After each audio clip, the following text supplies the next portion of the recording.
Welcome to the Sprint to Profit podcast with Kirsty and Isaac. If you are an Amazon seller looking to grow your business with some of the latest tactics and strategies, along with some great guidance for your overall business, then you are in the right place. So pay attention and if needed, take notes. Let's get started. Hey everybody, welcome to the Sprint to Profit podcast for Amazon sellers. It's Kirsty and Isaac here. We're the co-founders of Real Coaching for Amazon sellers, and we have worked with thousands of Amazon sellers since 2015 to help them grow their businesses.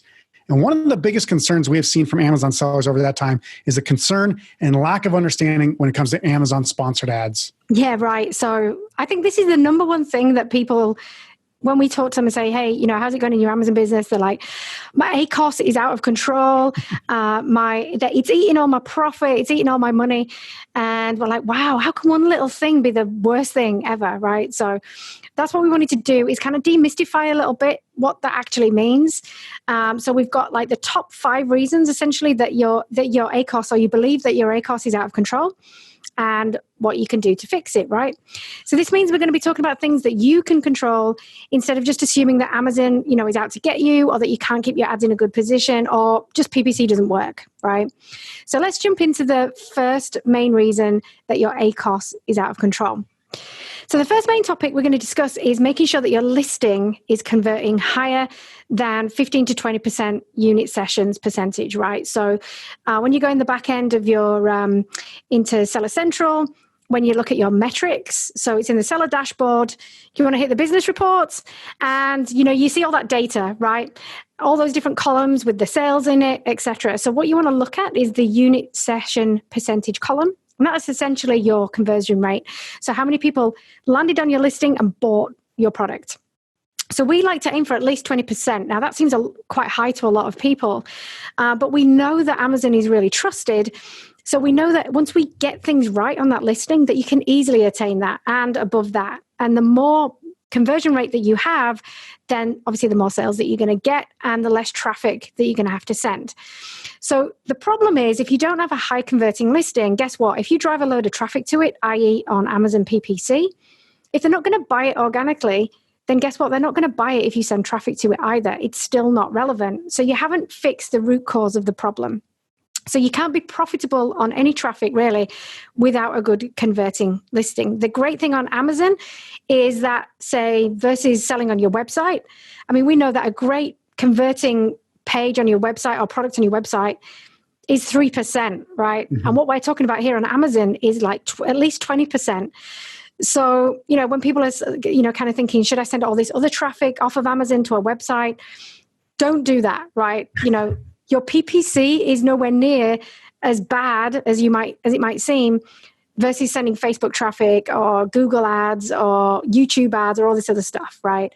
So number one, make sure that you've got a great converting listing. It can definitely be done with just quite a few little tweaks, just understanding your customer, putting the right bullet points there and being relevant. So if you don't have a high converting listing, you're going to waste loads of money on ads, because if no one wants to buy the product, when they land on the page without the ad, they're not going to do it with the ad either, right? And the way to be able to do that, as we've talked about, and again, we've got another episode, I think it's probably episode 2 or 3 actually, when we really delve deep into, how do you actually write your listings? You want great bullet points with benefit-led bullet points, as we call it. Don't focus on the feature. Focus on the key thing, the key problem that your product is solving. Also, price is a big one, because generally that's the first thing that we look at, isn't it? When someone's listing is not converting well, it generally is because either their price is too high or their price is way too low. So you really need to understand your competition, and you need to understand what the customer is willing to pay for your product. Yeah, and the next, I just want to follow you up right there, because there's probably one main reason why people just set the price high, right? And it's just because they think that it's a great profit margin. That's it.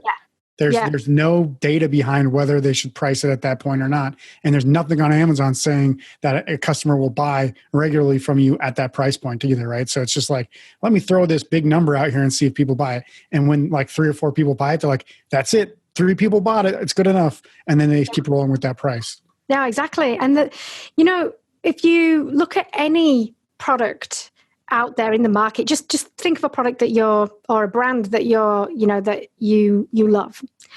there's going to be things that you're prepared to pay for with that specific brand and that specific product versus another brand and another product, right? So if I'm happy with a leather handbag from, I'm going to say Topshop just because that's the only thing that came to mind, but it's kind of like a mid-range, something for like $40, $50 as a customer, I'm not going to bother. I don't care whether the Louis Vuitton handbag has been hand stitched by, I don't know, a virgin somewhere. You know what I mean? Like, I'm not going to pay $4,000. I think that's a different type of audience. Is it? It's the only thing that, well, why would people pay for?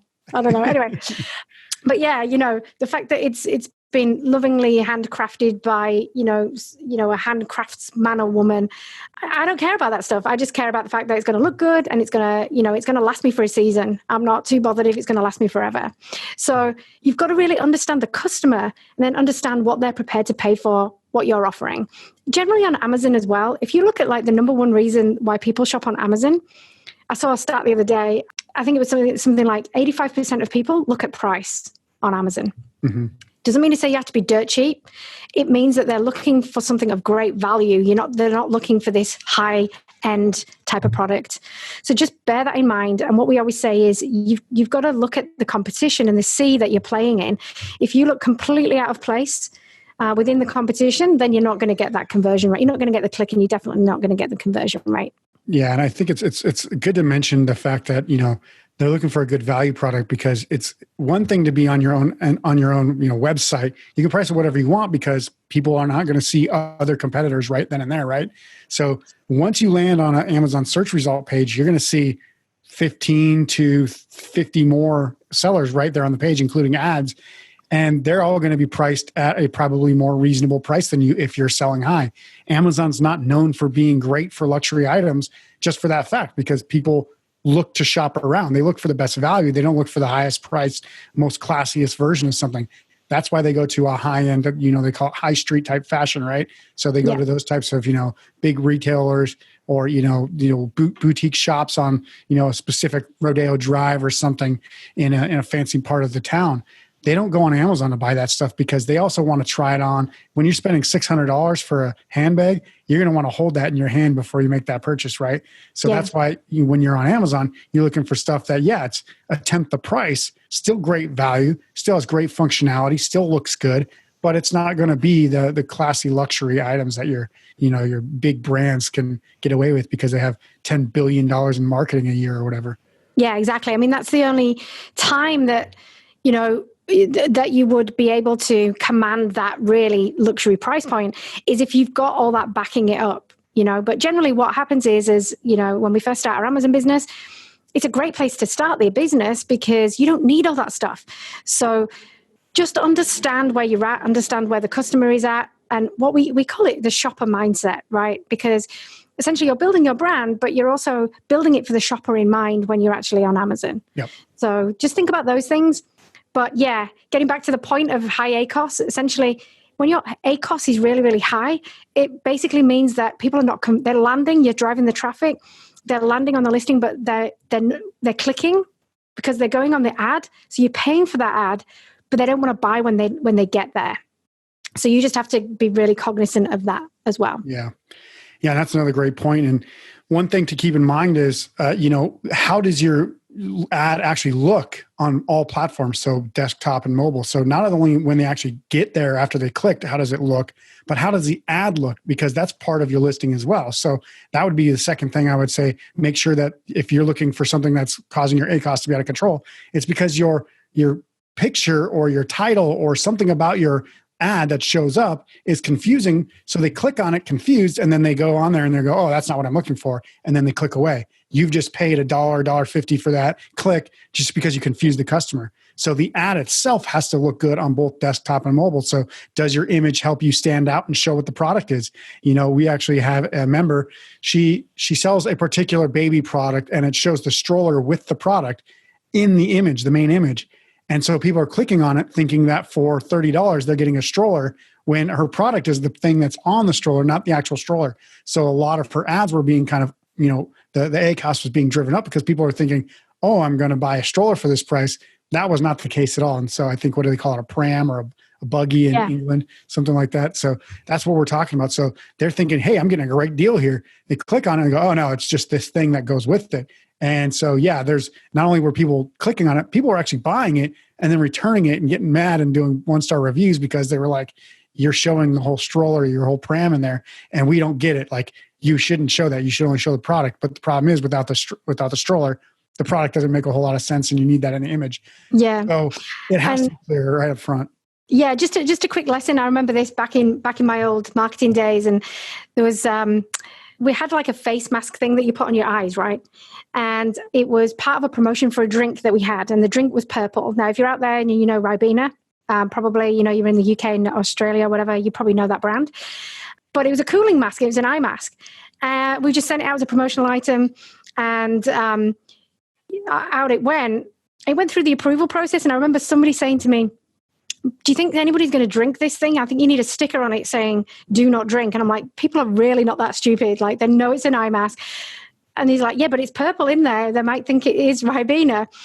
Anyway, I didn't put the sticker on it. And sure enough, someone drank luckily it wasn't toxic or anything, but someone drank the thing thinking it was Ribena, thinking it was the drink. So I would say, he always said, and I remember what he said to me, he said, always go for the lowest common denominator.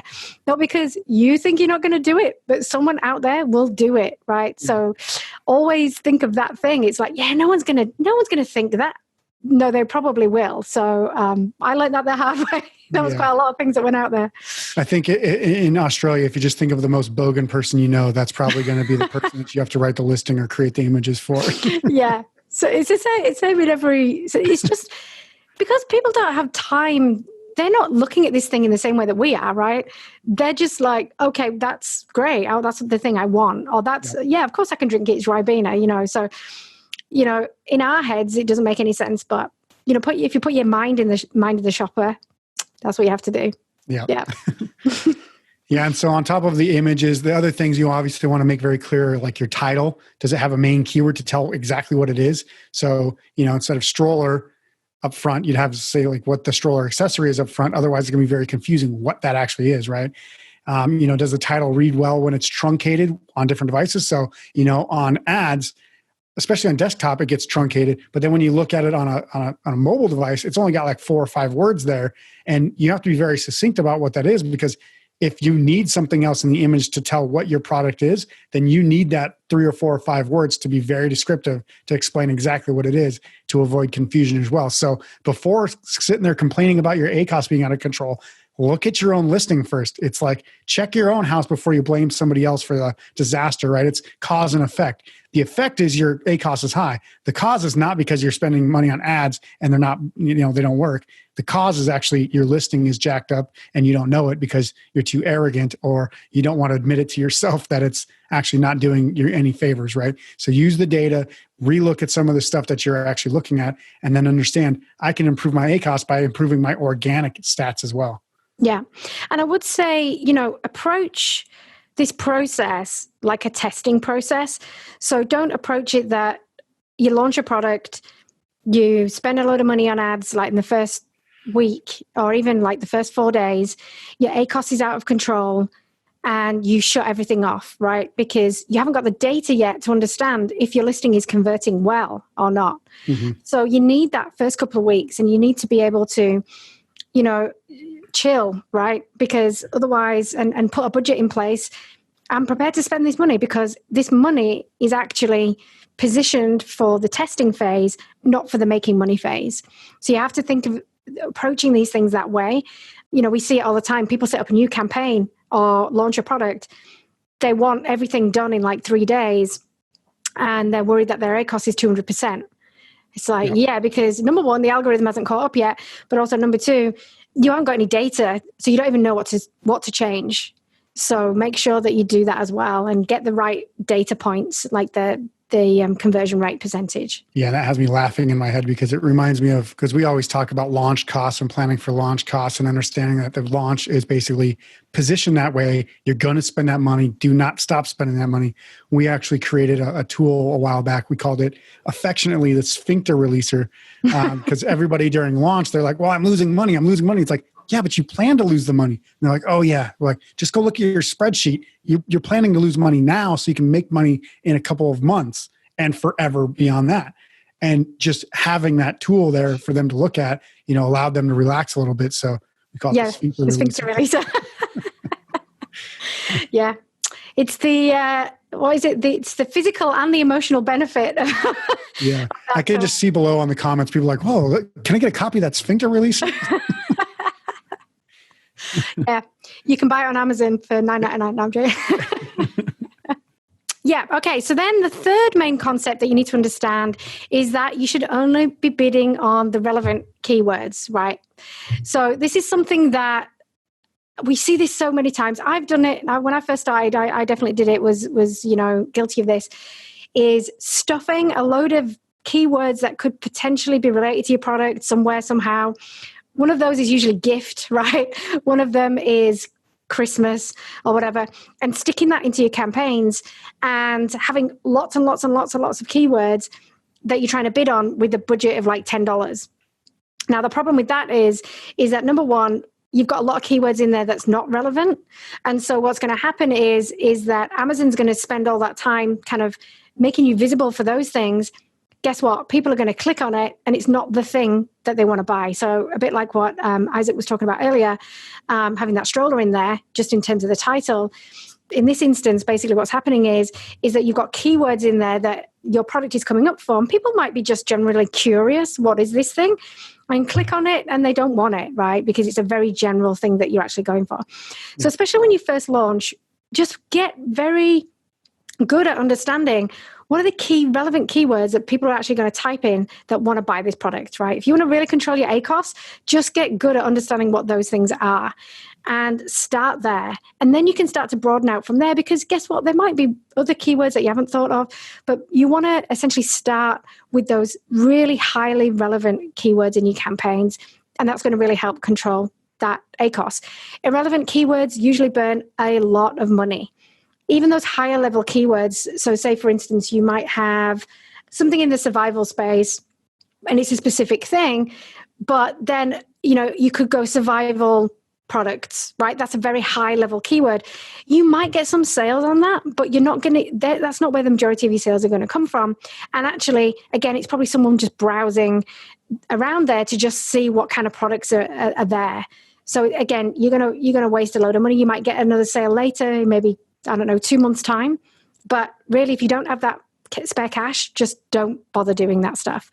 Also, with relevancy, what happens is, because one of the key reasons that you want to spend on ads is that you actually want to start to rank organically and not have to spend all the money on the ads, right? So when you first launch, as we were talking about earlier, you're going to invest in relevant keywords using sponsored ads as a way to do that, because ultimately you're going to rank for those keywords and you're going to get that organic ranking, which basically means that you can then dial down the ads because you don't have to rely on those as much, right? So relevancy means you're going to get the right click and they, probably want to buy you. And then also it means that you're going to be able to rank organically over time, which means you can then reduce back your spend on ads and therefore your ACOS will come down as well. Yeah, I think that's pretty clear. I mean, I think, it's great to have a random keyword here or there that's not really that relevant, get you a sale.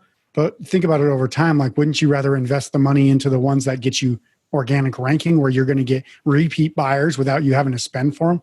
So, I mean, it just makes sense. Like, don't try to just keyword stuff, a bunch of stuff. Like if you're in cell phone accessories, you stuff every single Apple, product, Samsung product, Galaxy, whatever, all this stuff in there. And then in reality, like you're only good for one product. It's like, that doesn't make any sense. You're getting traffic, but that's pointless because although you might get 1 or 2 sales here or there, that's not what you want to focus on. You want to focus on what you actually are and get relevancy ranking for those things. And that's going to get you money, hand over fist, ongoing forever and ever. And that's what you really want. Yeah. So then the fourth thing I think you probably need to understand about the cause and effect of ACOS is that ACOS is not actually the only thing you need to pay attention to. This is just a little metric that Amazon gives you that basically gives everybody a heart attack when they look at it, because there's been so many gurus and experts about this that have said, oh, look at your ACOS, look at your ACOS. So much so that we're saying the word like it actually means something, where it really doesn't. It's a metric that kind of gives you an idea of how successful a certain keyword can be, but it doesn't necessarily mean anything to how profitable you are. Think about it this way. you have to set objectives for each campaign and every keyword in your campaign. For example, we were just talking about relevancy, organic ranking, organic sales over time, sustainability, right? So if you're trying to get keyword ranking for a main keyword, your ACOS might be high, but it might also be getting you a higher main keyword ranking, which then leads to you getting nine sales for every one sale that ad gets, right? And that's what you really want. So yeah, you might be at 100% ACOS, but you might be spending $100 a month on that keyword, whereas you're getting $900 in actual sales because you're bidding on it and keeping your ranking there. So there has to be objectives for each keyword in each campaign. And yes, your main keywords usually cost more because that's where the competition is. But that doesn't mean it's not something you should compete on. It's something you should compete on. That would be like saying, I want to be the best golfer in the world, but I don't want to play on the PGA Tour. I want to sit in my home or, go to my local municipal course and play all the scrubs of the world. You have to compete where the competition is. That's where people are looking. That's where the eyeballs are. That's where the sales go. So you have to compete on those keywords. Otherwise, you're basically advertising for the sake of getting sales only and nothing else, which means all of your ads and all of your sales will come through those ads. And that's going to cost you way too much money. You need to have organic sales as well. And like I said, you have to compete on those ads, those keywords, those main keywords to get visibility, because that's what people are going to be looking for over time. It's not hey, I got an ad in front of somebody, that's as good as it'll get. No, you want the ad, but you also want the natural search results. And that's where your ACOS comes in. And you go, you know what? I'm at 100% ACOS, but look at my ranking results. Look at my actual sales total versus my ad spend. And that's when you start to understand that, yes, ACOS has a bit of a different meaning. And this kind of leads into your fifth, point here, Kirsty, about what ACOS is actually, what's the purpose of it and why we even talk about it. Yeah. So, the fifth and final reason really your ACOS is out of control is because you don't actually know what it should be, right? So essentially what it means is advertising cost of sale. And most people work on a 30% advertising cost of sale. I don't know why. I think it's just because they think that that's the average profit margin or something like that, right?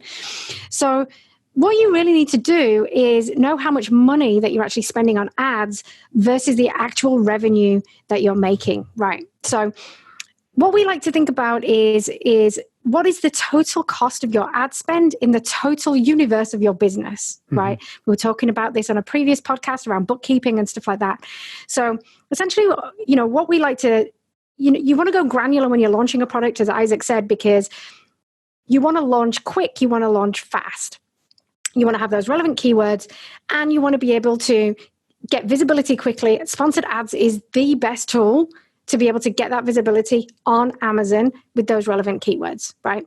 So you might have 100% ACOS, 200% ACOS, but basically what you're going to do is you're going to say, I'm prepared to spend X amount of dollars when I'm launching this product, and probably in the first couple of weeks, 100% of my sales are going to come from sponsored ads. Now, you're probably going to get some organic here and there, but basically what you're kind of setting your game plan out, right? You're saying, I'm prepared to invest all my sales to come from Amazon sponsored ads. And then over time, a metric that we like to use is probably around, say, maybe 10 to 20% of your sales from a total business perspective to come from Amazon sponsored ads, right? So if you think of that and say, I'm trying to do some quick math in my head now, right? But you might have to do it for me, Isaac. So let's say $10,000 you have in sales and you have $1,500 in ad spend. That's 15%.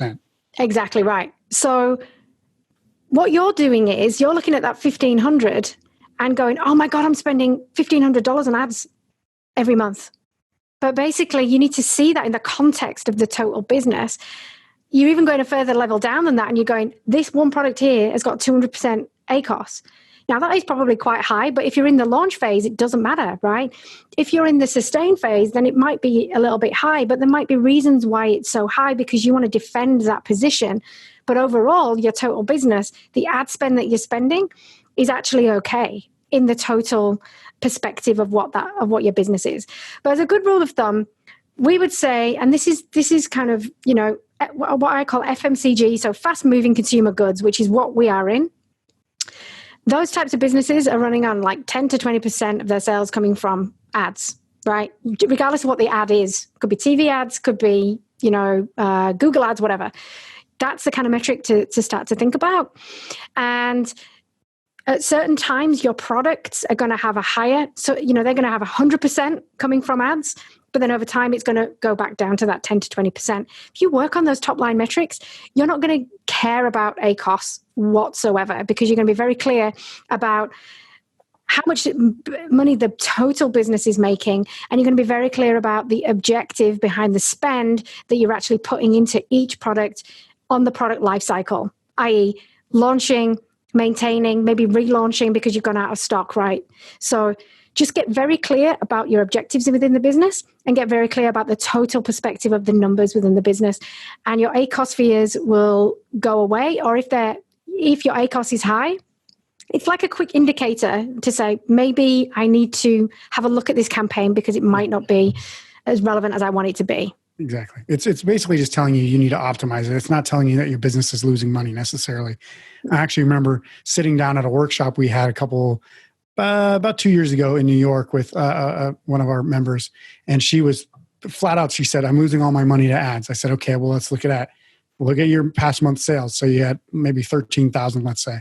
Let's look at your ad spend for that whole month. And she had like 2 products, I think, but we just assumed we're just looking at it as one product. So 13,000 in sales, and of all your money, you spent, $3,000 in an ad spend. And then we broke it down. She was making something like $7.80 per unit before ads. And when we broke it down per profit per unit, it's something like she was losing $3 in ad spend per sale, but she still had $4.50 left over for profit. And she was sitting there telling me that she was losing all of her profit. I'm like, no, literally after all of your expenses, including cost of goods and everything, you still have $4.50 for every single sale. But you just saw this bill come through and thought you were losing all your money. You probably have a bank account that has 10 grand in it right now, and you're not telling me about that. So yeah. Like the money's got to go somewhere. It can't be nowhere. It can't be floating in the middle of the universe. Like, you have the money, but what you're thinking is you need more. And the point of the matter is that advertising is helping you get more long term. And you're just thinking too short term about how it's costing you money now, unfortunately. Yeah. And this is it's a wider point around understanding all the numbers in your business and understanding what the objective is behind spending that money. I would guarantee that a lot of you right now are spending more money on tools and stuff that you actually don't need versus spending it on your ads that's actually going to grow the business. Yeah. So that would be my challenge to you, anybody listening to this, is just go through all the crap that you've bought over the last probably 12 months to 24 months, whatever, those recurring things that you've got, subscriptions going on, and take that money and put it towards your ad spend and actually put it somewhere where it's going to grow, right? Yeah. And where you can actually measure whether it's actually working or not. And, once you start to kind of have that mentality about understanding every dollar that you spend in the business and what it's returning and why it's returning that and what's the objective behind you spending that money, then you're going to, again, make better decisions and actually make more money in the business as well.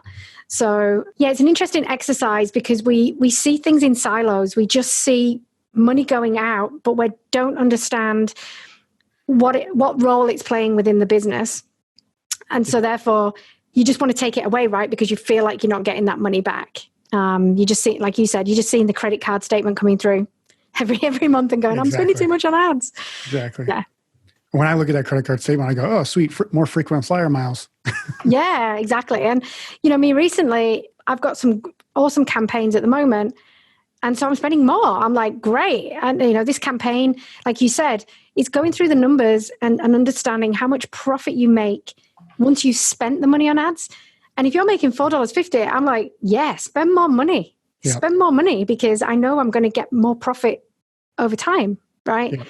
So, and that is one key thing that we really focus on when you're actually choosing your products, is actually understanding all those moving parts, all that, how much you're going to spend on ads, how much it's going to cost you once you've actually launched the product, how much profit you're going to make actually after you've spent the money on ads. Because guess what? You can actually work that out, guys, before you even launch.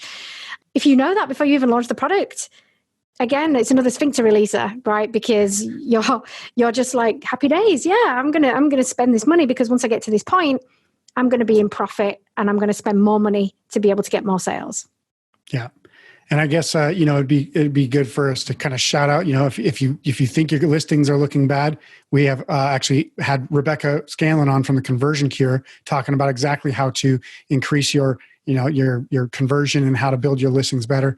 And if you're looking for help with your sponsored ads and you haven't ever figured it out, you can definitely work with our good friends over at sponsoredprofit.com. Tim Peakman was on our podcast a while back, and he'll explain it in that podcast, and also they'll work with you on making this work for you as well. So if you're very confused about it and you can't see the light of day, definitely look through those podcasts, see what they say about it, contact them as well. But in reality, you have control over everything to do with your ACOS. You just don't want to admit it because you're afraid of making the responsibility fall back on you. But I just want to recap quickly what we kind of explained today and let you understand that these things are all in your control. So the first thing we talked about is if you have a bad listing, you need to optimize it before you push your ad spend. Why would you throw money down the drain before your product is ready and your product page is ready for consumers to actually buy, right? So make sure you have good conversion rate. It's called the unit sessions percentage in your Amazon business report dashboard. And if your listing makes your ad look bad on mobile or desktop, you need to make some changes. So make sure that your keywords are up front, make sure your image looks good, make sure your pricing is right, all that good stuff. Number 3, if you're bidding on irrelevant keywords, you will waste money. That will cause your ad spend to go up, your profitability to go down. Basically, you want to focus on relevant keywords, and they'll help you get organic ranking too, which is, the end result that everybody wants. Number 4, if you're only focused on ACOS, you may not be getting ranked properly because you're just looking at the wrong thing. And this is going to cost you more money since more sales end up coming from ads. So the more pressure you put on ads to bring in your sales, the more money it costs you. So you want to get that ranking up. So you have to kind of look at ACOS as a kind of a determining factor of how successful a campaign is, but not how unprofitable your business is. That's not what it's there for. And then 5th and final thing is if you don't know your profitability, your ACOS number means very little. You need to know how profitable each of your products are after ads each month. So that is a number you have to look up. Look at your true profit margin after ads each month, and that'll tell you if you're being successful with your ads or not. So remember, guys, now that you're armed with this information, it is your job to implement it into your business and grow your business through action. We can't do the action for you. You have to take the action. Also, to get some free training on what it takes to have a successful business to fuel your lifestyle, head to www.goteamreal.com to download our free training today. See you next week for the next Sprint to Profit episode. And as always, we wish you the best for you and your business. Bye for now. Don't forget to subscribe. And if you would like to get more information about selling on Amazon, head to goteamreal.com for some absolutely free training.